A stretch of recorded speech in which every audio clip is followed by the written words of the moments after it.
Hello viewers, আসসালামু আলাইকুম। Mukta's kitchen YouTube চ্যানেলের পক্ষ থেকে সবাইকে স্বাগতম। আজকে আপনাদেরকে তৈরি করে দেখাবো খুবই মজাদার একটি পিঠা রেসিপি, দুধ দিয়ে সুজির ভাপা পিঠা। এই পিঠাটা ঝটপট তৈরি করে নেওয়া যায় আর খুবই মজাদার হয়। এই পিঠাটা তৈরি করতে খুব বেশি উপকরণ লাগে না, শুধু ডিম আর দুধ হলি সুজি দিয়ে তৈরি করে ফেলা যায়। এই পিঠাটা কোনো রকম ঝামেলা ছাড়াই তৈরি করে ফেলতে পারবেন ডিম দুধ দিয়ে সুজির এই মজাদার পিঠাটা। প্রথমে এই পিঠাটা তৈরি করার জন্য নিয়েছি 2 কাপ সুজি। আপনারা চাইলে সুজিটা কমিয়ে বাড়িয়ে নিতে পারবেন। এর মধ্যে দিয়ে দিচ্ছি 1 চামচ ইস্টটা কিন্তু 2 কাপ সুজির জন্য 1 চামচ দিতে হবে।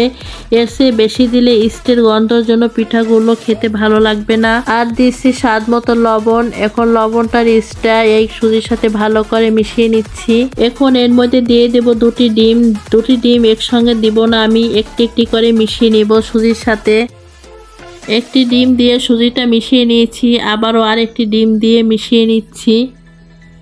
ডিম 2টা সুজির সাথে ভালো করে মিশিয়ে এখন দিয়ে দিচ্ছি 1.5 কাপ দুধ। দুধটা আমি অল্প অল্প করে মিশিয়ে নিচ্ছি।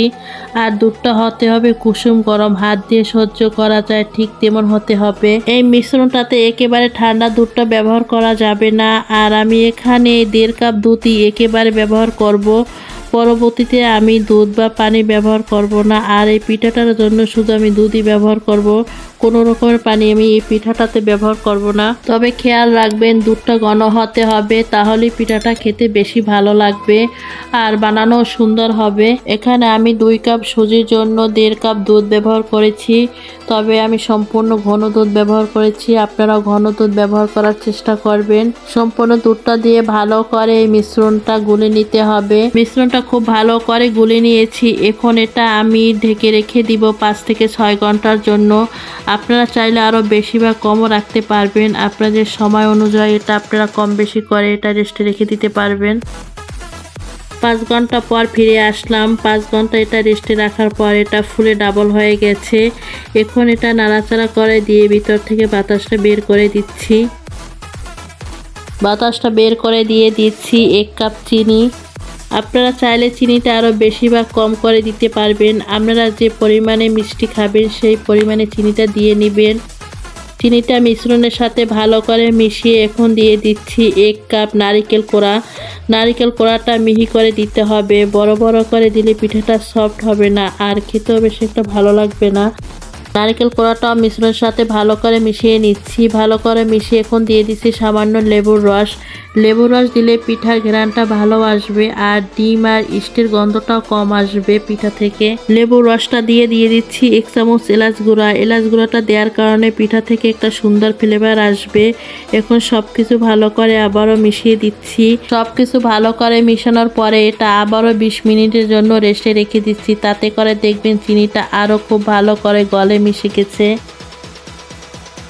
পিঠাগুলো তৈরি করার জন্য এখানে আমি নিয়েছি কিছু সিলিকনের মোল্ড। মোল্ডগুলো আমি তেল ব্রাশ করে নিচ্ছি। আমি এখানে সিলিকনের মোল্ড নিয়েছি, আপনারা চাইলে ছোট ছোট স্টিলের বাটিতে করেও এগুলো ভাপ দিয়ে নিতে পারবেন। সবগুলো মোল্ডে আমি তেল ব্রাশ করে নিয়েছি। আমি এখানে তেল দিয়ে ব্রাশ করে নিয়েছি, আপনারা চাইলে এগুলো ঘি দিয়েও ব্রাশ করে নিতে পারবেন। আর এখন মোল্ডের ভিতরে দিয়ে দিচ্ছি অল্প অল্প করে বেটার।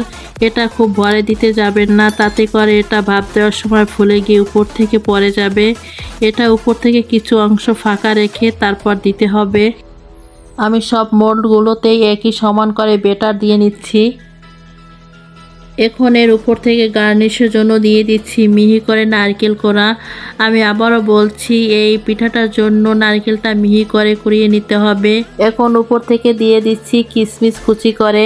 এখন দিচ্ছি কিছু কাঠবাদাম কুচি করে। আপনারা এখানে যে কোনো বাদাম দিতে পারবেন, কাজু বাদাম, কাঠবাদাম বা চিনে বাদাম, যে কোনো বাদাম এখানে দিয়ে নিতে পারবেন। আমার কাছে কাঠবাদাম ছিল তাই আমি এটা দিয়ে নিচ্ছি। সবগুলো পিঠা আমি গার্নিশ করে নিয়েছি। এখন এগুলো ভাপ দেওয়ার জন্য নিয়েছি ছিদ্রযুক্ত স্টিলের স্ট্যাইনার। এটার ভিতরে সবগুলো পিঠার মোল্ড আমি বসিয়ে দিচ্ছি। এখন সবগুলো মোল্ড আমি বসিয়ে দিয়েছি। এখন এগুলো ঢাকনা দিয়ে 15 মিনিট গরম পানিতে ভাপ দিয়ে নিচ্ছি। আর গরম পানিটা আমি আগেই ফুটিয়ে নিয়েছি পর্যাপ্ত পরিমাণ পানি দিয়ে। আমি ফুটিয়ে নিয়েছি পানিটা, সেটা স্কিপ করে নিয়েছি, সেটা দেখাইনি কারণ সেটা দেখানোর কিছু নেই। আর ঢাকনাতে যদি কোনো ছিদ্র থাকে সেটা কাগজ দিয়ে বা লবঙ্গ দিয়ে আটকে দিতে হবে। 15 মিনিট পর পিঠাগুলো খুব সুন্দরভাবে ভাপ দেওয়া হয়ে গেছে। এখন চুলা থেকে নামিয়ে নিচ্ছি। পিঠাগুলো ফুলে দ্বিগুণ হয়ে গেছে আর দেখতেও খুব সুন্দর হয়েছে। পিঠাগুলো দেখতে যতটা সুন্দর হয়েছে পিঠাগুলো খেতে আরও মজার ও টেস্টি হয়ে থাকে। এখন পিঠাগুলো গরম গরম আমি মোল্ড আউট করে নিচ্ছি। খুবই সুন্দরভাবে উঠে আসছে পিঠাগুলো। আপনারা তেল ব্রাশ না করলেও এই সিলিকনের মোল্ড থেকে সুন্দরভাবে উঠে আসবে। সব পিঠাগুলো আমি মোল্ড আউট করে নিয়েছি আর এখন একটা পিঠা ভেঙে দেখাচ্ছি। দেখেন পিঠাগুলো কতটা সুন্দর ফুলেছে আর কতটা সুন্দর সফট হয়েছে আর ভিতরটাও কতটা সুন্দর জালিদার হয়েছে আর খেতেও পিঠাটা খুবই অসাধারণ মজার হয়। আশা করছি আজকে আমার ডিম দুধ দিয়ে সুজির এই পিঠাটা আপনাদের কাছে ভালো লেগেছে। যদি ভালো লেগে থাকে তাহলে ভিডিওটিতে একটি লাইক দিয়ে দেবেন আর আমার চ্যানেলটি সাবস্ক্রাইব করে আমার পাশেই থাকবেন আর পাশে থাকা বেল আইকনটি অন করে রাখবেন যাতে আমি এরকমের সহজ ও সুন্দর রেসিপি আপলোড দেওয়ার সাথে সাথে আমার ভিডিওটি দেখার জন্য আপনাদের কাছে নোটিফিকেশন চলে যায়। আজকে এ পর্যন্তই। সবাই ভালো থাকবেন, সুস্থ থাকবেন। আল্লাহ হাফেজ।